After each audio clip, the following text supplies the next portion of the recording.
Hello, and welcome back to Blanket Fort Books. I hope everyone is having a wonderful Christmas day. I hope you had a lovely Hanukkah, and I hope your Kwanzaa is great if that's what you celebrate. Today, tragically, it is just Gabe and I. I'm Whitney, by the way. And I'm That's Gabe. Gabe. Yep. Some things came up, and it's just the two of us today. The show must go on. But yeah, this is our Christmas special. And if you don't celebrate Christmas, I hope you have a lovely holiday season, a happy new year. I hope you'll still stay and listen to us talk about things. Yeah, this isn't going to be the most festive situation, I don't think. No, neither of us are huge Christmas fans. I like Christmas a little bit more than Gabe does, You but just like decorating for Christmas or overspending on other people's gifts. yeah, it's true. Shade. No, I like decorating for Christmas, and I'm very passionate about gift buying. Aside from that, I don't really have many Christmas traditions or anything. So, yeah. But for this episode, we decided to do a couple of things. So, we both read A Christmas Carol by Charles Dickens. It was both of our first time reading it, right? Yep. And also, we each picked a subject to talk about something to kind of be anti-capitalist this Christmas. So we both picked something to discuss that wouldn't promote spending money. Yeah, not to If be that makes sense. not to be confused with a communist Christmas. That might be a different episode, but that's not what we're True. doing today, tragically. Very true. We are just being anti-capitalist. But first, Gabe, what have you been into lately? What I've been into lately, and just started a little while ago, with a friend, is I started watching the anime Neon Genesis Evangelion, and it's a 1995 anime by Gainax, created by Hideaki Anno. It's a classic science fiction featuring mechs piloted by teens, but violent monsters called angels that feature visually puzzling and nightmare fuel designs appear and like try to wipe out humanity on a regular basis. But the main character, Shinji's father, who he has a particularly difficult relationship with, has come up with a way to bait them all to one city while finding and exploiting their weaknesses. I totally wish I saw this sooner, because if I saw this as like a 14-year-old, just with what it deals with, which I'll get to, is like it would have messed me up good, but maybe in a good way. Like maybe I wish I watched it earlier, because it is full of cliche anime tropes. However, it has equally as many brilliant decisions and one of the most accurate and rounded portrayals of like trauma, depression, and anxiety I've seen in any medium ever. And it was almost like it was disturbing, but it's really just, it gets under your skin unexpectedly all the time when you think something's just being run of the mill, and it just backhands you in the face and is like, are you going to therapy? Are you going to therapy? And I'm like, leave me alone. I thought it was about robots. I'm about 3/4 the way through, but it can be found on Netflix. I have heard that the ending is apparently very strange, and as a result of that, there have been movies that have been released after by the same team-ish, kind of. I think it's kind of complicated, that sort of reboot and retell, but also expand upon the ending. So I'm also excited to watch those, but I have a feeling I'm gonna, whatever the conclusion might bring, I'm just gonna love it. I'm gonna embrace it. No spoilers, please. Oh, that sounds amazing. I'm going to need you to send me that link. Yeah, it's fun. It starts off kind of not like it, but then it just comes out and surprises you, and it's a good watch. Very very brief, only like 20-minute episodes. Oh, wow. Wow. That sounds really, really good. I haven't heard of it at all, but I'm very intrigued. What I've been into can also be found on Netflix. And I watched the entirety of this yesterday while I was wrapping presents. And that is The Queen's Gambit. And I am absolutely obsessed with this show. Have you watched it, Gabe? No, I've seen it and I think about it sometimes, but like nothing about it has interested me. So like, why should I watch this show? Please tell me. Okay, well, first I'm just going to read you this like little synopsis, super quick. So set during the Cold War era, orphan chess prodigy Beth Harmon struggles with addiction in a quest to become the greatest chess player in the world. Um, so this show is like almost completely about chess, but it has you on the edge of your seat. Like, I do find chess interesting, but I think even if you don't, like, you would love this show. It deals with like addiction super, super well, I think. And it shows like oh, it's just so good. I don't even know how to explain it. Like, the show is like completely about chess, but the ending of it like actually made me cry. It was so good. Is it like about chess but not actually about chess at the end of the day kind of thing? Yeah, like it's about chess, but it also has like one of my favorite tropes, which is like the found family trope. And it's just so beautiful, and it's about friendship and about like learning to rely on other people because Beth was orphaned, obviously. And she never had like anyone, like the orphanage she was at was horrible. So it's like learning that she doesn't have to just rely on herself and that she can rely on her friends and they can be her family. And it's just so emotional. But like all of like the chess matches and stuff, and like it actually like goes into like the mechanics of chess are so interesting. Oh, Like, I want to join a chess tournament now. oh, okay. Yeah, and Um, it's it's a limited series too, which are my favorite because you know it's gonna wrap up nicely and it's not gonna get canceled, and so it's beautiful. It was so so good. I highly recommend it. why do I feel like I would not? I've just there's something that based on what you're saying to me right now that is giving me a vibe that I'm not gonna be okay if I decide to go watch that show. Like I'm gonna be shook. Is that true? Really hits you hard, and it hits you hard in like that beautiful way that like sneaks up on you. Oh no. Like in the first couple of episodes, you're like, oh damn, she's really good at chess. And then by the end, you're like, oh my god, she has friends. Like, I wasn't okay. I don't think you'd be okay either. It's very beautiful. Okay. I think in a 10 out of way 10. some of what you're saying resembles the anime that I watched. Yeah.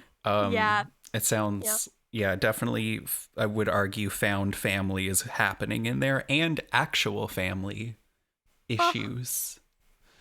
oh. Anyway, I won't go on because there's a lot to be said about Evangelion, but anyway, we can move on. That was interesting.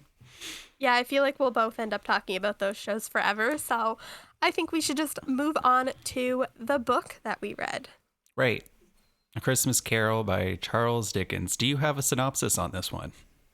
No, but I can get one. I'm sure everyone knows, but just to be safe, I will get one and read one right now. Can you make it up? So this follows an old rich white man Okay. who hates Christmas and is visited by three ghosts who make him see the joy in Christmas again. Do you think Yeah. that was a good synopsis? Yeah, that makes it maybe just, remind us what the setting is. Because that's kind of part of the fun of the story, I think. The backdrop is important. Backdrop? Yeah, like is it like it's set in London or something. Yeah, it is set in London. Wait, I don't know if it is Is that specifically, but It's definitely British. it's like in the a long time ago, in the olden days. I just don't remember how far back, which is Yeah. kind of terrible. How old's this book? Um Old 1800s. It came out 1843. Are you Is it serious? set? Yeah, is it set around 1843 or was it set before that? I think it was set around 1843. I thought my whole life that this story is from like 1940. 100 years before that. I think Dickens died in like 1870 or something. Oh my goodness. That's old. Well, that makes me even more impressed. Yeah. I I don't have a ton of thoughts on this. Um just because like obviously I knew the story, everyone knows the story. It's a beautiful story. but I don't vibe with Charles Dickens writing. I thought you said you did, and like you said that you enjoyed Charles Dickens. Maybe I'm making it up. No. No, I really dislike Charles Dickens. I've read the entirety of Great Expectations, which I hated. That's one of my most hated books. And then I read a good chunk of A Tale of Two Cities and decided I didn't hate myself enough.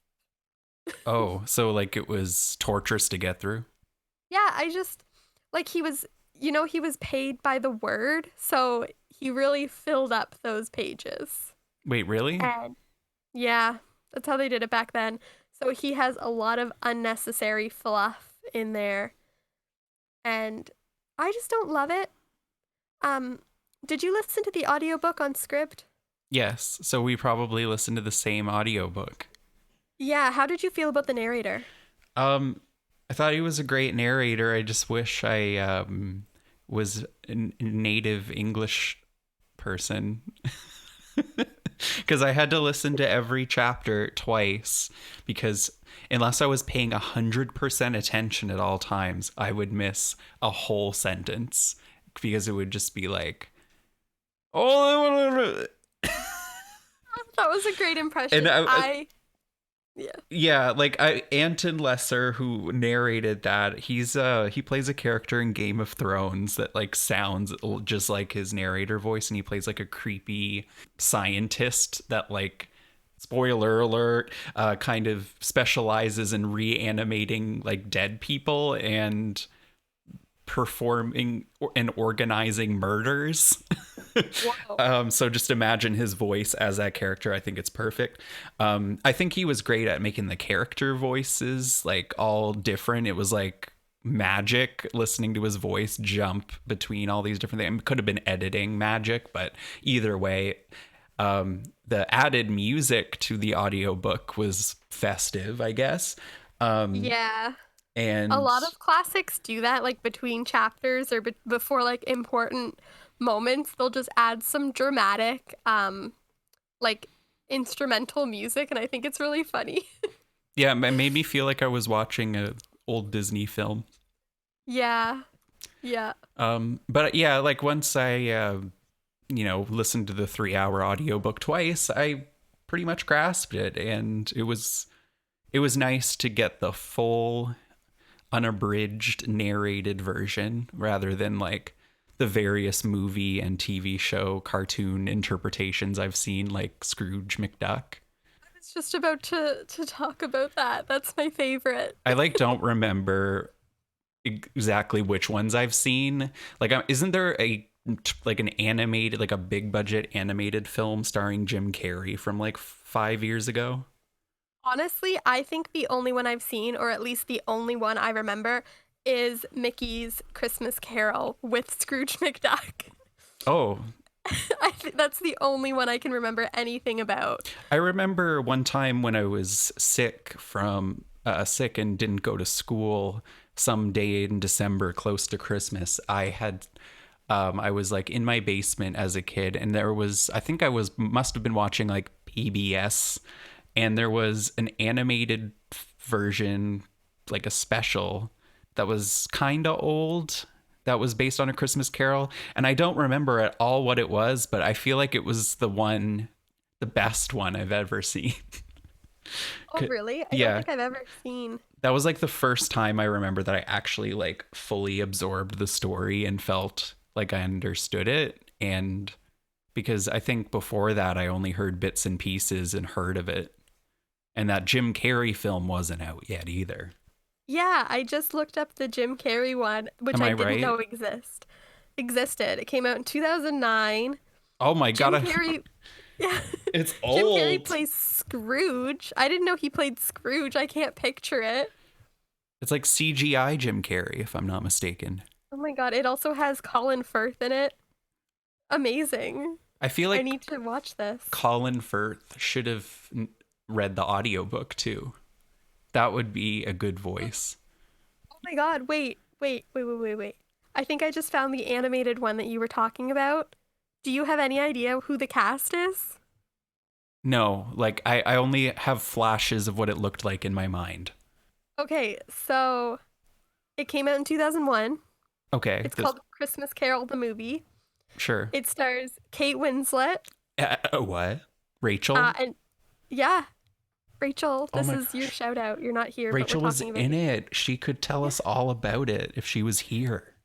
Also, Nicolas Cage is in it playing Jacob Marley. Oh my god. Simon Callow plays Scrooge. That name sounds familiar. One of the 5 English actors. So is that animated? Yeah. Well, I have to find it because it's not Christmas yet as of recording this, and I think I need to fully immerse myself in, I don't know, nostalgia, holiday nostalgia. Yeah, I agree. I don't think the only Christmas movie I've watched this year is... Oh, no, that's a lie. I've watched 2. I watched Elf yesterday, and I also watched The Holiday on Netflix starring Emma Roberts. I see that in my recommended, and I'm like, It was amazing. I loved it. mm. Yeah, any other thoughts on the book? I mean, I don't really have like a ton to talk about, I feel like. I have a question that maybe you can answer because Okay. I'm pretty ignorant in the book world, but you said it was 1843.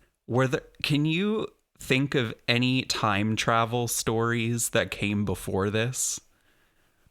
Because this is a straight up time travel story. You're right. This is a sci-fi novel. Yeah. It completely, well, it's like paranormal time travel. Yeah. And it I just am seems unaware of any. It seems it's pretty sophisticated when you think about it. And I'm like, maybe I should read, like, I don't know, you said the other Dickens books are bad, but like, if he could make this shit in 1843, like, I'm kind of curious what else he did.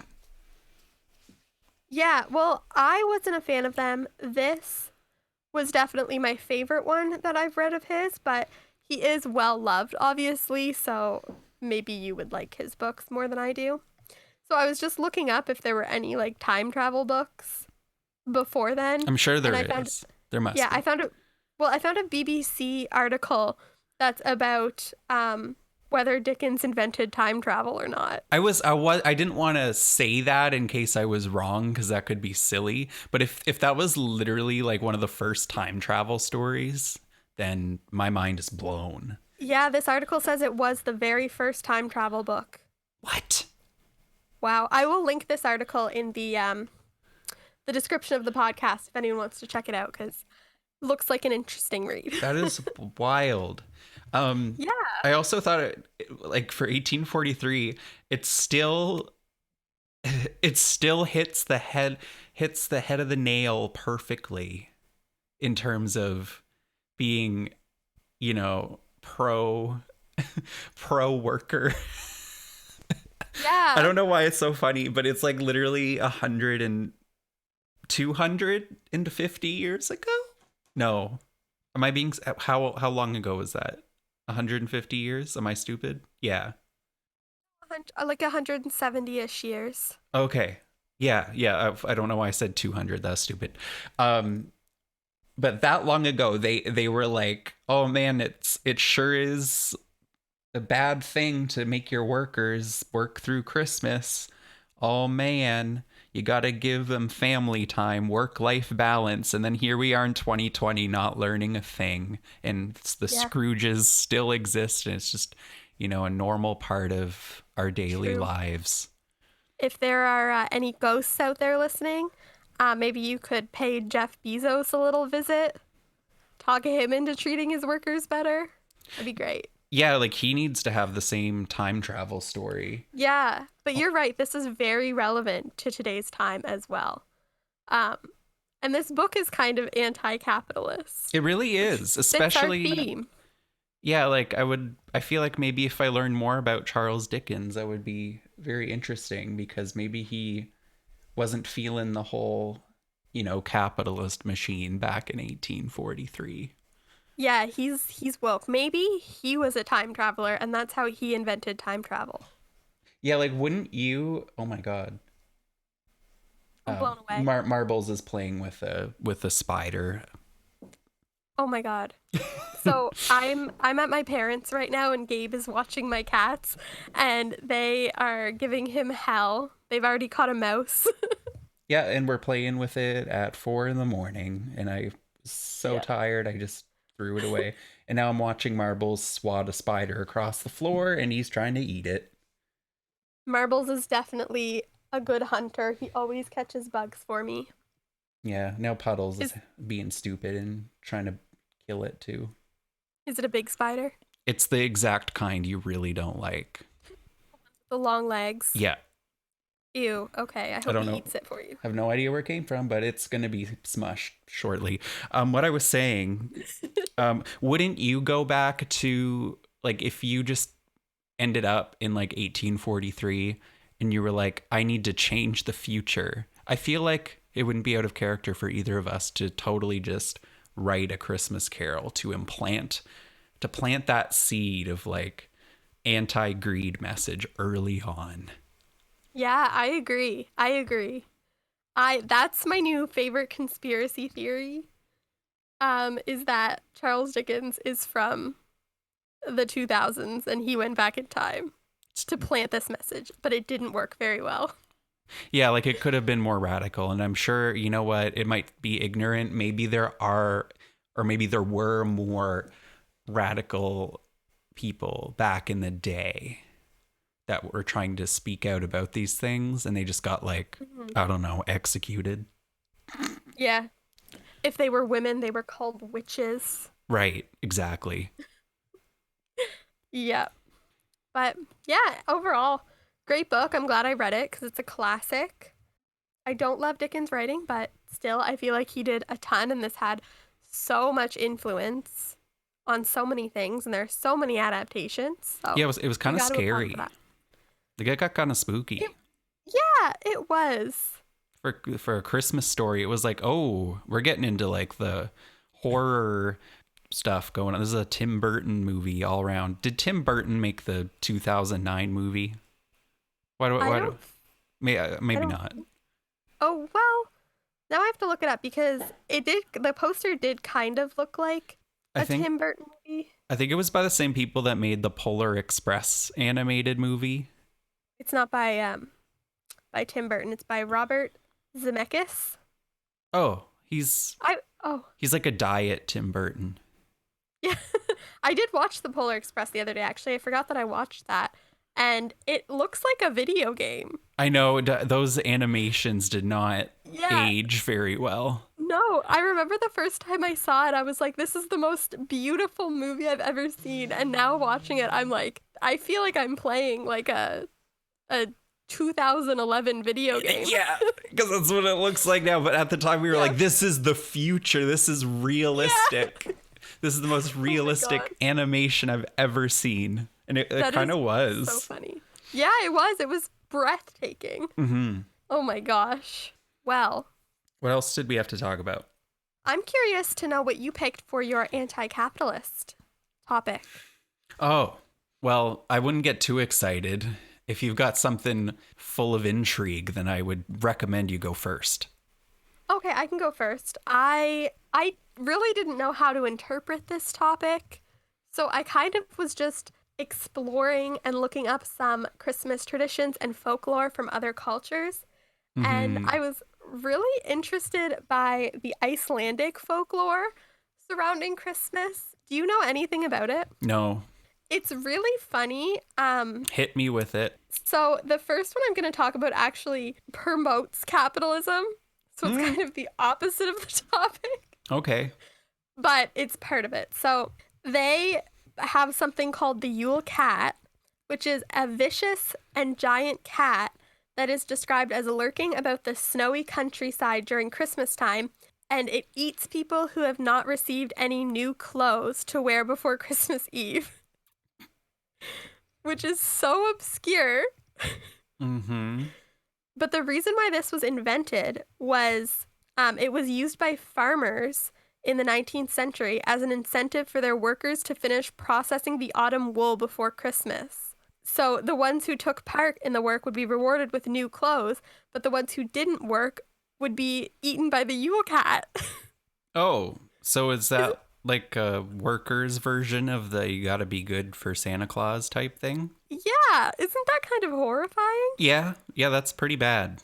Yeah, That's what we needed a Christmas Carol for. exactly. That one's pretty bad. So, but that's not the main thing I wanted to talk about. I just thought that was very interesting. And I wouldn't be surprised if something like that happened these days. But the thing I found super interesting about Icelandic folklore is they have something called the Yule lads, or they're sometimes just called like the elves. And they are 13. Yeah, 13 little boys, like young boys who visit every day between the 12th and the 25th of December, so every day leading up till Christmas. And they each have their specific day and they each do a specific thing and they're named after it. And they come and they leave gifts for children in a shoe that the child leaves on the windowsill. But if the kid was bad, they just leave a potato in the shoe. Okay, yeah, a kid wouldn't be very excited about a potato. No. So I'm gonna go through their names and what they do because it's really funny because some of them are just so funny. Anyway, so I'm gonna be reading the English translation of their name because I am so sorry, but these Icelandic names are way too difficult for me to pronounce. But they look beautiful. So the first one we've got is the sheepcoat clod. And what he does is he harasses sheep, but is impaired by his stiff peg legs. So, did I say that each one of them comes and just like does some mischief? I don't know, I think maybe. I left that out. But they come, each day they come, they just stir up some shit and they just do some nonsense. Great. So he harasses sheep. Then on the second day, we have Gully Gawk, who hides in gullies, waiting for an opportunity to sneak into the cowshed and steal milk. Then we have Stubby, and he is abnormally short, and he steals pans to eat the crust left on them. We have Spoon Licker, who steals and licks wooden spoons. Like, these are just, some of them are actually mischievous, and some of them are so random. They're just little inconveniences that you Yeah. wouldn't want to have happen. Are these like the, if I remember correctly, like the Christmas gnomes from The Sims that just pop up, and if you answer their question wrong, they just go set your bed on fire? Kind of. I'm wondering if that's what it was inspired by. I feel like I feel like that might be an all-round cultural thing that might have appeared Yeah. in different variations on depending on the culture. Yeah, it might have been a different folklore that fully inspired that one, but that's kind of what that sounds like to me. Yeah, it does. I never made that connection, but that's kind of funny. Then we have Pot Scraper, who steals leftovers from pots. A lot of them revolve around pots or stealing cooking utensils. Then we have Bull Licker, who hides under beds waiting for someone to put down their a skewer, which is a type of bowl with a lid, which he then steals. This reminds me of like, you know how parents do like Elf on the Shelf and stuff now? Mm-hmm. I'm wondering if parents had to like recreate these things back in the day in Iceland so their kids like believed, you know? Oh, that would be annoying. Imagine just being like, we have to convince our kids that these beings exist. So let's take everything out of our freezer and put it on the Yeah. floor. And Yeah. then even though we'll waste hundreds of dollars of groceries, at least our kids will think, wow, mom and dad Yeah. would never do such a inconvenient thing. Those beings must be real. Okay, so then we have Door Slammer, who likes to slam doors, especially during the night to wake people up. And then we have Skyr Gobbler, who has a great affinity to skyr, which is Icelandic yogurt, which is the yogurt that you were obsessed with. Oh my gosh, it's though the best yogurt ever. Yeah. Skyr yogurt. If you've not tried it, you have to have it. I have some in my fridge right now, and I'll probably have some later. It is just the best food. The best food. That would be you if you were a Yule lad. Yeah, any flavor. It's good. Yeah. And we have Sausage Swiper, who hides in the rafters and snatches sausages that are being smoked. So specific. That We have that sounds filthy. I know. Donald Trump. Oh Wait. No, he likes to grab cats, not sausages. I'm sorry. yeah, the opposite. Then we have Window Peeper, who is a snoop who looks through windows in search of things to steal. We have Doorway Sniffer, who has an abnormally large nose and an acute sense of smell, which he uses to locate leaf bread. What's the problem with that though? What does he do? He just sniffs doorways? Yeah, he just smells. I assume to steal the bread, but he's got a big nose. Okay, it doesn't specify. Yeah. My personal favorite comes on the 23rd of December, and his name is Meat Hook, and he just uses a hook to steal meat. Then what? Does he eat it? I guess he just steals it. And then the very last one is the Candle Stealer, who follows children in order to steal their candles, and they used to be made of tallow, so they were edible. So that's why they stole them. Sorry, you said their towels are edible? No, they're candles. They used to be made out of tallow, like sweet potato. Oh, for some reason I thought you said towels. No, it's not sweet potato. I don't know why I said that. It's like beef. Ew, beef candles? Well, it was like beef fat made candles. So it like resembled wax. So if I'm like watching like Game of Thrones and there's candles, if that was based on the real life like Middle Ages where people actually like that's not wax, that's animal fat maybe? Probably. Wow. It's kind of gross. Yeah, that wouldn't smell good at all. Your whole house would smell like a barbecue all day. Ew, yeah. Oh my god. But yeah, that is those are some of the most interesting Christmas themed folklore stories that I've ever heard. I recommend you look up more Icelandic folklore because there's like an entire mythology, like literally like the Greek gods, they have like an entire like family tree. Like it's really, really interesting. Yeah. I like the cat that forces people to work. Yeah. Yeah, so that's what I went with for anti-capitalist, but I also just want to say do your best not to support capitalism at Christmas time. Let's normalize handmade gifts and thrifted gifts and things like that. I don't think you're allowed to be the one to preach that. Hey, I made a lot of handmade gifts this year. Okay, well, I mean, you know what? To be fair, I don't think I handmade anything. Yeah, so at least I'm trying. And I usually don't. All we can do is try, so. It's better to just save your money. Yeah, but I love buying gifts because I want people to know that I love them. Well, to go over to my topic now, I'm going to tell you all about why you should probably stop buying anything during the holidays. No, I think you said it at the beginning of the episode, but just to reiterate, the purpose of this assignment was basically to just talk about something Christmas related that didn't encourage anyone to buy a product or anything about a product or anything that somebody would profit off of.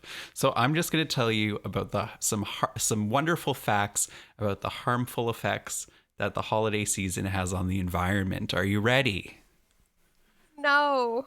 Okay. I'm scared. Yeah, like maybe you should be a little bit. Like I probably could have gotten a lot more dire about it, but I just picked some of the standouts. So just to begin, to set up some context, a typical passenger vehicle emits 4.6 metric tons or 4,600 kilograms of carbon dioxide per year. Every gallon of gasoline burned creates close to 9 kilograms of carbon dioxide. So just keep that in mind. Some of these stats that I'm going to share use CO2 equivalent units, which from what I gathered means they have been measured using different greenhouse gases, but are being converted to equivalent effects of CO2. So the Carbon Trust reports that a 2-meter tree that is taken from the forest that ends up as wood chips or in a bonfire has a carbon footprint of 3.5 kilograms of CO2 equivalent. So not nearly a whole gallon of gas, but it's a little something. However, if it's sent to a landfill, sorry, just give me 1 second here. Put my Discord on Do Not Disturb. I'm very sorry about that. Where was I? So it's not nearly a whole gallon of gas for a single 2-meter tree burning in your bonfire, but it is a little something. However, if it's sent to a landfill, then the carbon footprint increases to 16 kilograms of CO2 equivalent. You might be wondering, what about fake Christmas trees? The same size artificial tree that has an estimated carbon footprint of 40 kilograms of CO2 equivalent. So you better use that fake Christmas tree for 12 years if you want it to be greener, no pun intended, than a real tree. Gosh. That's so much. Yeah. So, I've got a fake tree in my apartment, and I guess I will have to keep it for 12 years because I can't throw away something like that, knowing this. Yeah. Yeah. Let's talk about more waste. The UK alone uses an estimated 227,000 miles of wrapping paper each Christmas, enough to stretch 9 times around the world. Christmas cards, 33 million trees worth, which is around 1 billion Christmas cards. In the US, though, 2 billion cards. So 66 million trees plus 33 more. Canada is the worst, though.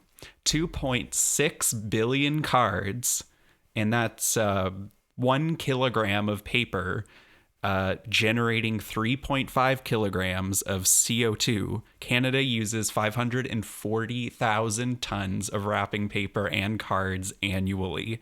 That's 1.89 billion kilograms of CO2 from paper production going into Christmas, which in comparison to the 4,600 kilograms per year from the average car, that's a lot of cars.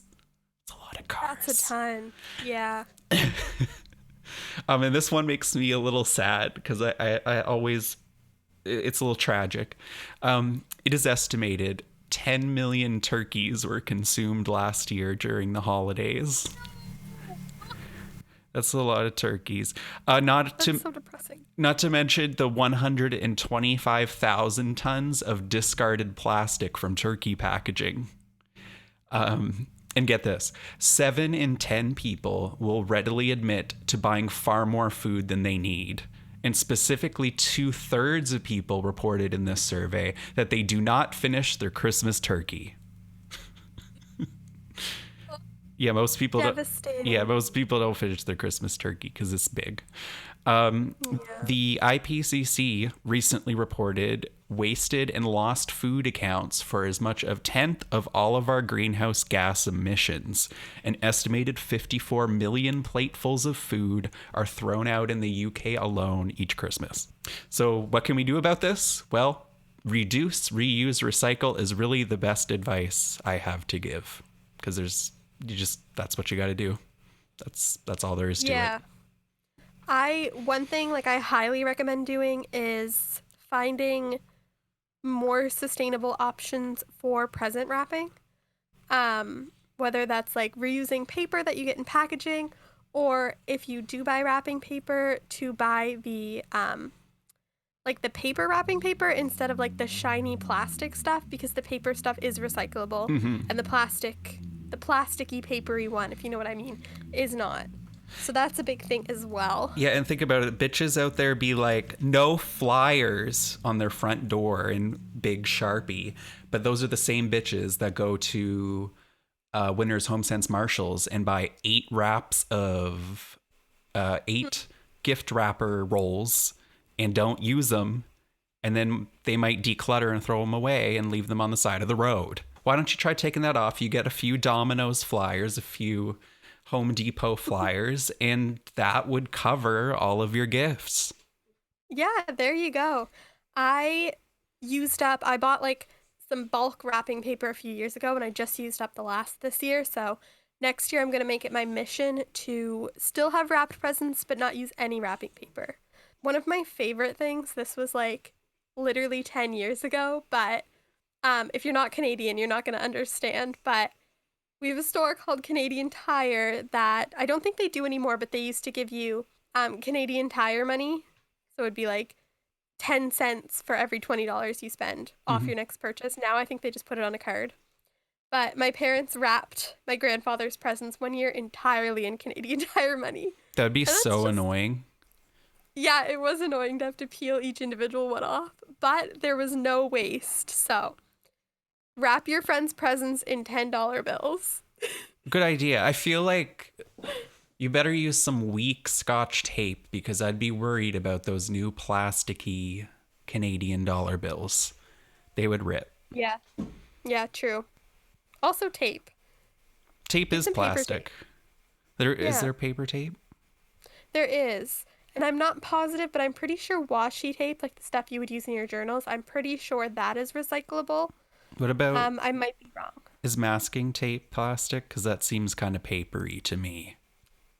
I think masking tape is recyclable. I'll really have to look into this. I'm sorry if I'm spreading false information, but basically, you can make some pretty wrapped presents by reusing and not wasting. Because it's kind of sad if you think about it how you wrap presents, and the sole purpose of that is to rip it off and throw it away. Yeah. They Put it in like a reusable Sobeys bag or something. Well, some people definitely just want to have that photograph of their Christmas tree with a bunch of gifts underneath of it. And those gifts better look photogenic. But if you really need that, I would say it's probably more environmentally friendly for you to full time, year round, just have a few boxes wrapped in nicely in wrapping paper that you use every year as Christmas decorations, and then put the real Yeah, bullshit wrapped in the latest newspaper or flyer. that's a Just great replace idea. it when you don't need to take a picture. Yeah, that is a great idea. Like, and you store your Christmas decorations anyway, so you can store those. And like the amount of like rolls of papers and flyers that I see just outside my building on a daily basis could wrap like my entire building's Christmas presents for a year. So that's just something to keep in mind. You can paint it if you hate it. Yeah, if you do a really nice folding job with like newspaper or something, it doesn't look that bad, especially when lit Yeah, up by your Christmas lights on your Christmas yeah, there tree. you go. It'll give it nice lighting. It'll be dark. Turn the lights down a bit. Nobody needs to really see what your gifts look Yeah. like. And if we continue to kill the earth, nothing is going to matter, especially not your beautiful gifts.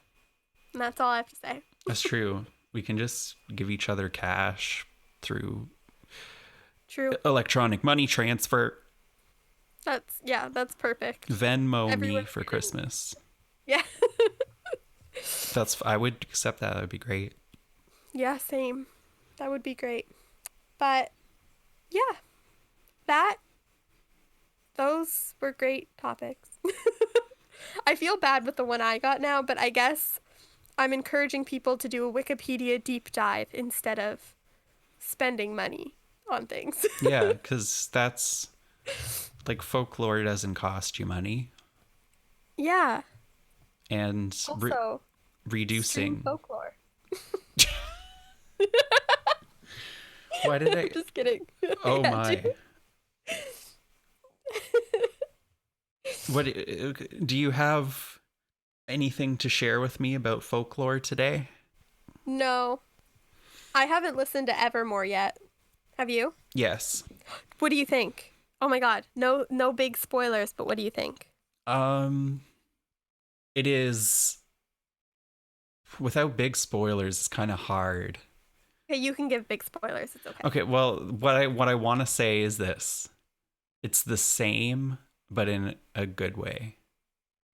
Ooh, I'm very excited. Like if I could have everything my way, what I think should have happened and what would have been the best outcome would have been if the best tracks from folklore and the best tracks on Evermore were put together into like one album that was less than an hour, and that's what we got, because I feel like the best songs on both would make like a 9 out of 10 album easily, Yeah. because they're both I a feel little like it's long. definitely a That's all I lot. gotta say. Well, while we're on this subject, real quick, Ariana, any new thoughts? I actually do have an update about Oh, Ariana Grande. I'll tell you okay. exactly what happened. So Okay. it was just a few nights ago. I was like, you know what? I'm gonna finally listen to Positions all the way through. But the time that I decided I was going to listen to it was when I was going to bed. So I pressed play, and I think I heard the first track. I think I heard 34 plus 35, and then I don't remember anything after that. I just fell asleep. But the whole album played, so my unconscious thoughts were absorbing it. So that's the update for now. We'll see how that evolves going forward. Oh, amazing. Can't wait to hear more. But now I think we are going to finish up the episode with a question, and this time it's just for Gabe, so you really have to think on your feet. Oh, I better have a good answer. This better not be disappointing. Okay. My question today, to stick with the Christmas theme, is if you could erase all of the current Christmas traditions and create your own, what would you do? What would you keep? What would you change? What would Christmas look like in your world? Hmm. I feel like there are probably other cultures that already do this, but if it were up to me, it would be legitimately 1 or 2 weeks long. And it would be Yeah. this, like, let's just say the last 2 weeks of December. I think New Year's could be a part of this. So we could do Yeah. the the the start of the last week in December to whenever that ends, depending on, the year, and then whatever the prior week is. So that's when I would set it. And all you would need to do, it would just be basically an extended time to hang out with people you enjoy being around, whether it's your family or friends. And it would be greatly encouraged to just indulge and drink as much as you want and be foolish. And I know that's not wise, and maybe I'm just like in this day and age, and maybe I'm just especially wishing for that because of the limitations that the pandemic has on all of us this year. So sadly, not all of us will really get to be with all the people we want to get to be with. So I shout out to all of you who might be having a more lonely holiday season. Just know that that's okay, and change will come. But I just really think I would love for everyone to have a 2 week St. Patrick's Day paid vacation every year. Yeah. That's really all I have as the foundation of my version. Yeah, I kind of agree. I think that everyone should get like a large holiday, like a large vacation. I guess there are some people who still need to work, but then they can like have a 2 week vacation later in the year or something. I don't know. But I think that's a great idea. I think we should normalize not as many gifts, especially for children. Like, you don't need to get your infant baby 7,000 Christmas gifts, Of course not. but people do. I think we should put less pressure on Christmas. I think I that'll think, happen over time. It seems yeah, like it. I think Christmas is just a big source of stress for a lot of people. And that sucks because that's not what it should be. It should be a break. But Yeah. I didn't realize that it's pre-Christmas Eve, or I guess Christmas Eve today. oh, hey, it is. I didn't realize. I literally was feeling like it was December 18. Yeah, this year 2020 has simultaneously felt like 6 years and a month at the same time. Like, it's crazy. Mm-hmm. But yeah, well, I think that is the end of this episode. Like I said, I hope everyone has a wonderful holiday season. Gabe, where can we find you on the internet? I am at Board Seed on Twitter. And I am I just forgot my own Twitter handle. I am at Wit and Wisdoms on Twitter. I will shout out Rachael as well. She is at Abrams Records. And our official Twitter is at BLANKETFORT Book. And thank you so much for listening to this Christmassy episode. I hope 2020 is a wonderful year for everyone. Yes. Well, do you mean 2021 or 2020? Did I say 2020? Yes. I meant 2021. Well, 2020 is already in the trash can, so. yeah, well, I mean, I guess it would make sense that your rest of 2020 is a good one, because I guess it's just the holidays that are left for most people. True. Yeah. We're almost at the finish line. So hopefully nothing worse happens. Yeah, and we will catch you with our next episode. All right, see you later. Bye.